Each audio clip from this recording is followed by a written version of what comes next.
Eu sei que você não aguenta mais ouvir. Eu pedi para você fazer o triplo C, curtir, comentar e compartilhar. Mas eu peço porque 4 entre cada 10 pessoas sequer estão inscritos no canal e a maioria não ativa as notificações e nem curte o vídeo, e isso prejudica o nosso algoritmo. Então ajuda a gente aí. Obrigadão. Me hypa xepa de desinformação. Desinformação não é algo que sai da boca de alguém que você não confia, é algo que sai da boca de alguém que você confia. Você precisa confiar. A confiança é uma condição necessária para desinformação. Exato.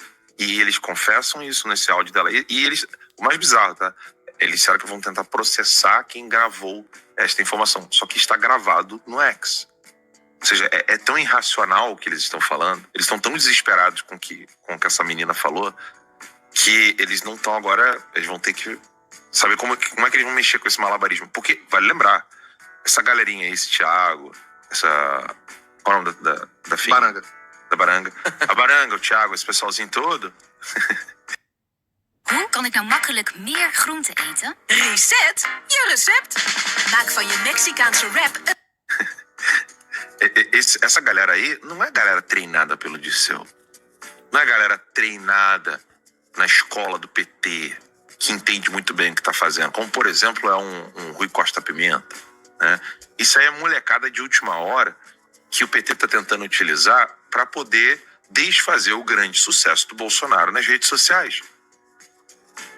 Então, óbvio que eles conseguiram êxito, porque os melhores foram calados nas redes sociais.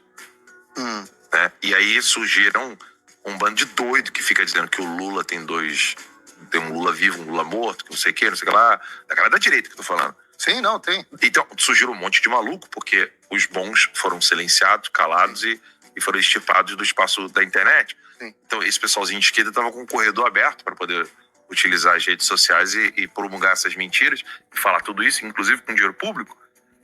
É um momento oportuno para a gente poder expor o que eles estão fazendo e conscientizar a nossa galera. Falar assim, ó, ou vocês usam VPN para que a gente possa mostrar de fato o que eles estão fazendo, ou vocês vão continuar aí dando ouvidos. Porque a senhorinha, a tia do Zap, quando ela vê um pastor falando que Jesus conversou com ele, de que o Lula agora tá morto e tá usando sósia, a tiazinha que tá desesperada no Brasil, ela ouve isso e fala assim, pô, não, é verdade o que ele tá falando aqui.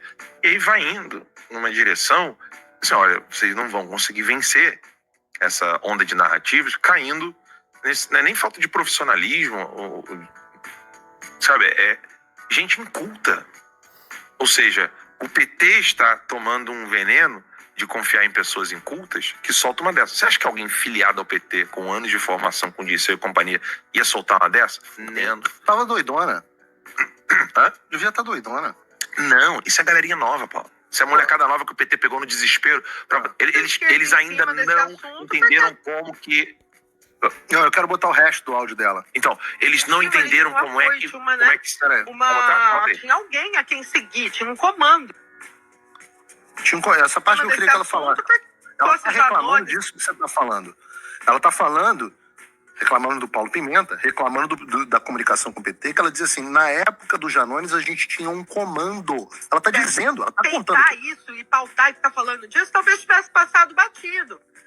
Mas não, aí foi toda a esquerda em cima desse assunto, porque a gente tinha um incentivo ali, tinha um apoio, tinha tinha alguém a quem seguir, tinha um comando.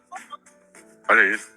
Ela tá dizendo como é que a coisa aconteceu, que eles estão perdidos, que a milícia digital deles está desesperada e está sem comando. Ela está reclamando, pedindo para voltar o comandante Janones, o comandante da milícia digital deles. O Janones também era essa galerinha nova que o PT pegou para tentar reconquistar a internet. Mas ele tinha uma habilidade. Beleza, mas o meu ponto é... que o resto não tinha. Meu ponto é, o PT, graças ao bom Deus, né? O PT não sabe como funciona a internet. O PT ainda está naquele old school que você vai lá, molha a grana da Globo com boa publicidade, com uma boa graninha da Petrobras, uma boa graninha dos bancos, do BNDES e companhia, da Secom, etc. O PT ainda está no old school, que eu tava argumentando antes, de 2003. Vou voltar aqui agora rapidinho. Em 2003, o Lula não falou com a imprensa até o final do ano. Eu esqueci o nome do cara, que ele é o único jornalista que o Lula falava com ele. Que o irmão dele tinha aquele lance das impressoras do Mac. Não lembro, não. Lembra dos escândalos das impressoras do Mac? Não lembro de um escândalo de 2003 do Lula. Não, mas é porque o próprio Weintraub chegou a denunciar isso na época. Pede o próprio seguidores aí pra colocar alguma coisa de impressoras do Mac, vocês vão ver aí. Mas enfim, o Lula só falava com esse jornalista, eu esqueci o nome dele agora.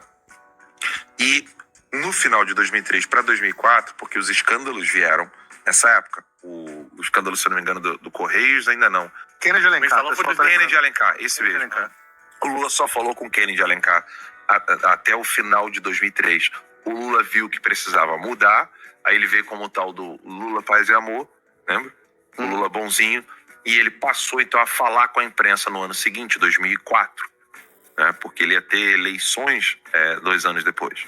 Então ele muda a narrativa, a estratégia para poder falar com a imprensa, até que, ainda com os escândalos vindo um atrás do outro, em 2010 ele consegue mudar aquela bonificação de volume, bonificação por volume, BV, né? Só chama de BV. E aí ele consegue modificar, mas ainda assim é o old school do controle da informação. Usando a rádio... Aí morreu, pós-rede social ficou completamente ultrapassado. Eles ainda não conseguiram se levantar desse tombo. O PT até hoje... Eu tenho até receio de falar essas coisas. O PT ouvir e falar assim, pronto, agora entendi o que a gente tem que corrigir.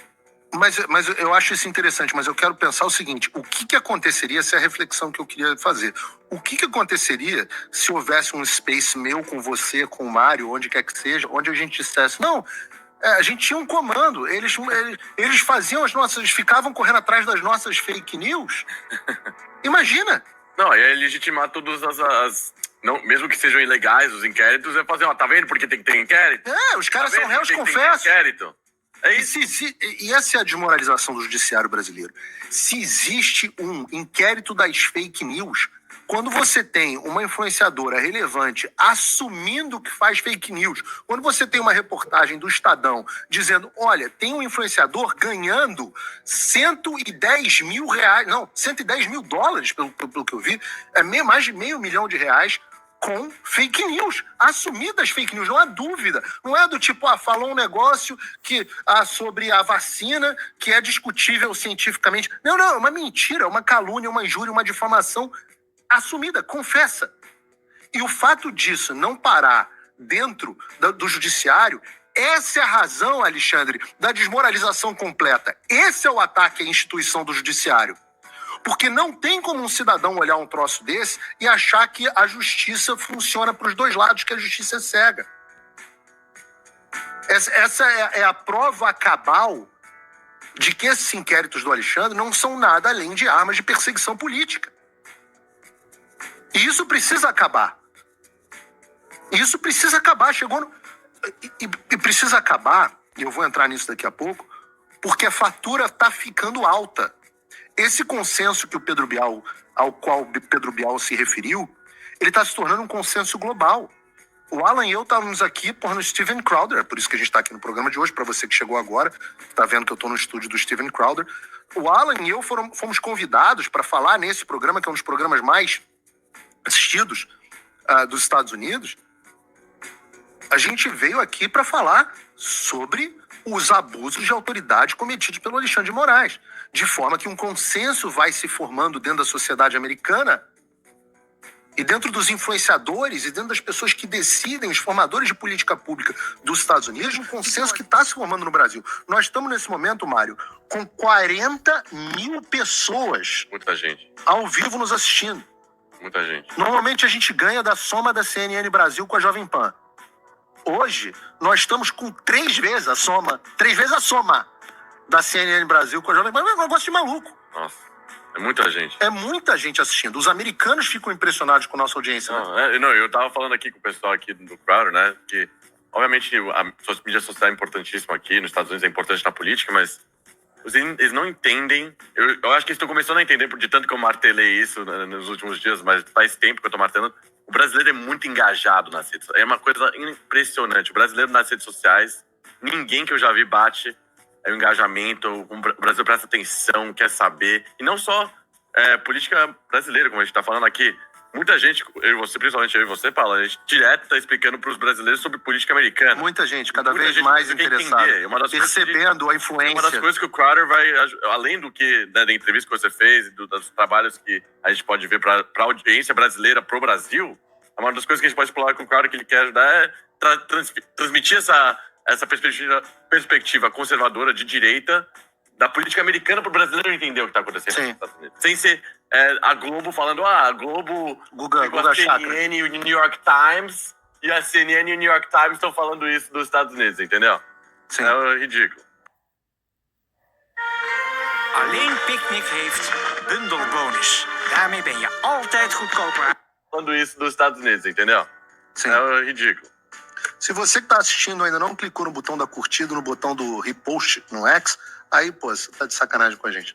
Eu ainda vou falar de mais um assunto aqui, Alan, porque você tava dizendo que eles têm que decidir o que a gente não quer contar para eles o que pode ou não ser feito, mas lembra da história de que havia disparo de WhatsApp, de fake news, etc, etc. Que Felipe Moura Brasil inventou isso aí. Felipe Moura Brasil que inventou. Felipe Moura Brasil... Ele inventou, não. Ele não foi que ele inventou. Não. Ele propagou. Ele, o José Fux do Estadão e a doida lá da Folha, que eu esqueci o nome dela agora. Porra, a doida da Folha, você tá de sacanagem.